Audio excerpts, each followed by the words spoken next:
ट्युशनला जाणाऱ्या एका अल्पवयीन चिमुकलीचा रिक्षा चालकानं हात धरला। मुलीनं विरोध करून देखील रिक्षा चालक हात सोडत नव्हता।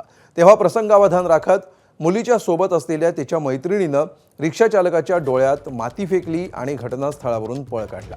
बदलापूर पूर्व परिसरातली ही घटना आहे। आरोपी रिक्षा चालकाला पोलिसांनी अटक केली आहे।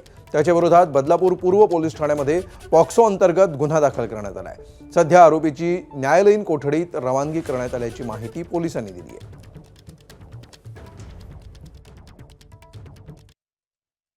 बदलापूर पूर्व पोलीस ठाणे या ठिकाणी 6 फेब्रुवारीला एक तक्रार दाखल झाली आणि त्याच्यामध्ये लहान मुलगी वय वर्ष 10 हिचा हात एका अज्ञात आरोपीने पकडला होता रिक्षा चालकाने आणि विनयभंग करण्याचा प्रयत्न केला अशी तक्रार दाखल झाली। त्या परिसरातील जास्तीत जास्त सीसीटीव्ही फुटेजची तपासणी करून नेमका त्यातून आरोपी निष्पन्न केला आहे आणि पुढे ती चेन डिस्क्लोज करत अंबरनाथ मधून तो आरोपी जो आहे तो ताब्यात घेण्यात पोलिसांना यश मिळाले आहे। सध्या नुकताच आज रोजी त्या आरोपीचे एमसीआर झालेला आहे आणि गुन्ह्याचा तपास जो आहे तो चालू आहे। एबीपी माझा, उघडा डोळे बघा नीट।